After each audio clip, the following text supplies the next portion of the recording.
Magandang umaga mula sa Pag-asa Weather Forecasting Center. Ito ng ating update sa magiging tayo ng panahon sa susunod na 24 oras. Bumaba yung axis ng ITCZ at bahagyang humina yung epekto nito dito sa area ng Visayas. So nabawasan na yung mga pag-ulan na dulot ng ITCZ, pero makikita pa rin natin dito sa ating latest satellite images na may mga makakapal pa rin tayong kaulapan dito sa kanlurang bahagi ng ating bansa. So dahil sa ITCZ, itong Intertropical Convergence Zone, ito nga yung salubungan ng hangin mula sa Northern at Southern Hemisphere. Yung area na kung saan nagsasalubungan yung hangin, nakakaroon tayo ng mga kaulapan. At ngayong araw, itong ITCZ magdudulot ng mataas na tsansa ng mga kaulapan at mga kalat-kalat na thunderstorms dito sa bahagi ng Zamboanga Peninsula, Western Visayas, pati na rin dito sa area ng Palawan. Samantala, sa nalalabing bahagi ng Mindanao, ITCZ pa rin yung umiiral, pero mas maaliwala sa panahon na ang ating mararanasan.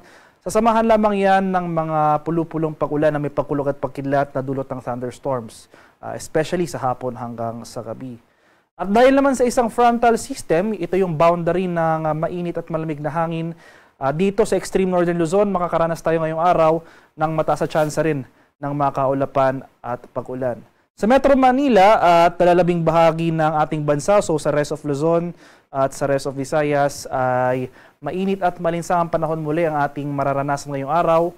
Pero pagsapit ng hapon hanggang sa gabi, maghanda tayo sa mga tsansa ng mga biglaan at panandaliang pag-ulan na dulot ng thunderstorms. Sa kasalukuyan, wala pa naman tayong minomonitor or namamataang low pressure area o namang sama ng panahon na maaaring makaapekto sa ating bansa sa mga susunod na araw. Para naman sa magiging lagay ng ating panahon ngayong araw dito sa Luzon, so Metro Manila at malaking bahagi ng mainland Luzon. Ngayong araw, asahan pa rin natin itong generally fair weather. Maaliwala sa panahon pero hindi nangangahulugang wala tayong pag-ulan na mararanasan. Itong area ng extreme northern Luzon, Batanes at Babuyan Islands, asahan nga natin, especially mamayang hapon hanggang sa gabi, ang mataas na tsansa ng mga kalat-kalat na thunderstorms dulot ng frontal system. Maximum temperature forecast para sa Lawag ngayong araw, posibleng umabot ng 34 degrees Celsius. 37 degrees sa bahagi ng Tuguegarao, 25 degrees Celsius sa Baguio City, 34 degrees sa Metro Manila, 32 degrees sa Tagaytay, at 33 degrees Celsius sa Legazpi City. Dito naman sa area ng Palawan, Visayas at sa Mindanao, itong ang bahagi ng Palawan at itong western sections ng Visayas at Mindanao, kahit na humina na yung epekto ng ITCZ, makakaranas pa rin tayo ng mataas na tsansa ng mga kaulapan at pag-ulan ngayong araw. So muli itong area ng Palawan, Western Visayas at Zamboanga Peninsula, maghanda pa rin tayo sa mga banta ng pagbaha at pagguho ng lupa, lalong-lalo na kung tuloy-tuloy ang pag-ulan na ating mararanasan. So nabawasan na ngayong mga pag-ulan na dulot ng ITCZ dito sa rest of Mindanao. Gayun pa man, itong area ng Southern Mindanao, dahil nga sa mga nakarang araw, nakapagtala tayo ng mga matitinding pagbaha sa areas na ito. Kahit na may mahinang pag-ulan man tayong maranasan, ngayong araw, since saturated na yung lupa, hindi na ito makakarga ng tubig, asahan pa rin natin na natiling mataas yung tsansa ng mga flash floods at landslides sa mga nabanggit na lugar. Kaya patuloy po tayong maging handa at alerto sa mga hazards na ito.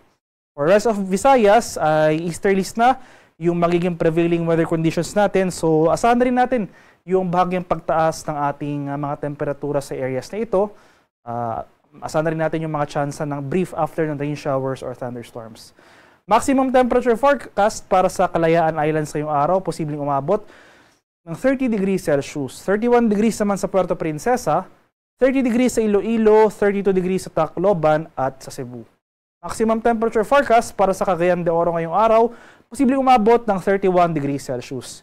34 degrees naman sa Davao at 33 degrees Celsius sa area ng Zamboanga. At para naman sa ating heat index forecast ngayong araw, inaasahan natin, heat index dito sa Metro Manila for today, posible maglaro mula 40 to 42 degrees Celsius. Highest heat index sa buong bansa, posible umabot ng 45 degrees Celsius, especially dito sa area ng Pangasinan. So makikita natin dito sa ating forecast heat index map, malaking bahagi pa rin ng Luzon as well as itong Visayas, since nabawasan na yung mga kaulapan na dulot ng ITCZ. Itong mga areas na ito, maraming lugar pa rin na makakaranas ng danger levels of heat index. Kaya Paalala na lang sa ating mga kababayan, lalong-lalo na sa ating mga senior citizen o yung may mga existing medical conditions na kung maaari iwasan po natin yung outdoor activities sa oras ng alas 10 ng umaga hanggang sa alas 3 ng hapon dahil ito nga yung time period na kung saan ay itatala natin itong matataas na temperatura. Kung hindi man maiwasan yung outdoor activities na ito, ugaliing uminom ng maraming tubig, stay hydrated po tayo, magdala ng pananggalang sa init at manatili sa well-ventilated areas para maiwasan ang panganib ng heat stroke. Sa kalagayan ng ating karagatan, walang gale warning na nakataas, anumang baybayin na ating kapuluan, at banayad hanggang sa katamtamang pag-alon ang mararanasan sa malaking bahagi ng ating bansa. Para naman sa ating weather outlook sa mga sunod na araw. So ating 4-day forecast, simula bukas araw ng Miyerkules hanggang sa Sabado, inasan pa rin natin na magpapatuloy yung mga pag-ulan na dulot ng frontal system dito sa extreme northern Luzon. So Batanes at Babuyan Islands, possibly itong northern portion ng Mainland Luzon, makakaranas tayo ng mga kalat-kalat na pag-ulan at thunderstorms sa mga susunod na araw. So dulot po yan ng frontal system, muli, ito yung boundary ng mainit at malamig na hangin. At inasahan natin na starting tomorrow, araw ng Miyerkules hanggang sa Huwebes, ay mas mababawasan pa yung mga pag-ulan na dulot ng ITCZ. So improving conditions or improving weather conditions sa ating inaasahan dito sa area ng Palawan, Visayas at Mindanao. Mapapalitan yung ITCZ ng pag-iral ng easterlies, yung mainit na hangin galing sa Pacific Ocean.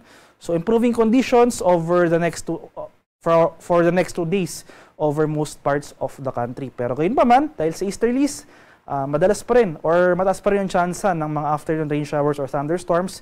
Hindi lang natin inaasahan na magtutuloy-tuloy yung mga kaulapan at pag-ulan. Pero starting Friday hanggang sa Saturday, so towards the end of the week or over the weekend, inaasahan natin na unti-unti nang magpaparamdam or iiral yung tinatawag nating southwesterly wind flow. Ito yung panimulang hangin umiihip bago southwest monsoon o yung hangin habagat. So itong southwesterly wind flow, in short, ito yung hangin na nanggagaling sa timog kanluran. Inaasahan natin na makaka-apekto ito sa western section ng Luzon starting on Friday.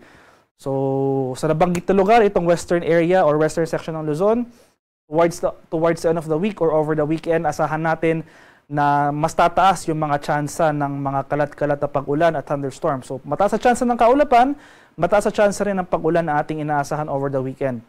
So itong western section ng Luzon, in particular, itong area ng Palawan, kasama dyan itong area ng Occidental Mindoro, itong western Calabarzon, Cavite at Batangas, possible dito rin sa area ng Metro Manila, Zambales, Bataan at Ilocos Region. So itong western Luzon, in general, towards the end of the week, asahan natin ang mataas sa tsansa ng mga kalat-kalat na pag-ulan at pagkulog at pagkilat na dulot ng southwesterly wind flow. So sa ngayon, wala pa tayo opisyal na deklarasyon ng simulan ng tag-ulan, no? Pero inasahan natin in the coming days dahil nga posible nang umiral itong southwesterly wind flow sa western section ng Luzon, asahan natin na mas dadalas na yung mga pag-ulan throughout the day. So especially sa late afternoon to evening, mas dadalas na yung ating thunderstorm activity. Meanwhile, sa nalalabing bahagi ng ating bansa, so itong eastern section ng ating bansa, eastern section ng Luzon, malaking bahagi ng Visayas, malaking bahagi ng Mindanao, magpapatuloy pa rin yung pag-iral ng easterlies. So mainit at maalinsangang panahon pa rin ang ating mararanasan. Sasamahan lamang yan ng mga isolated rain showers or thunderstorms. Haring araw sa Kaminilaan ay sisikat mamayang 5:26 ng umaga. Lulubog naman mamaya sa ganap na 6:20 ng hapon.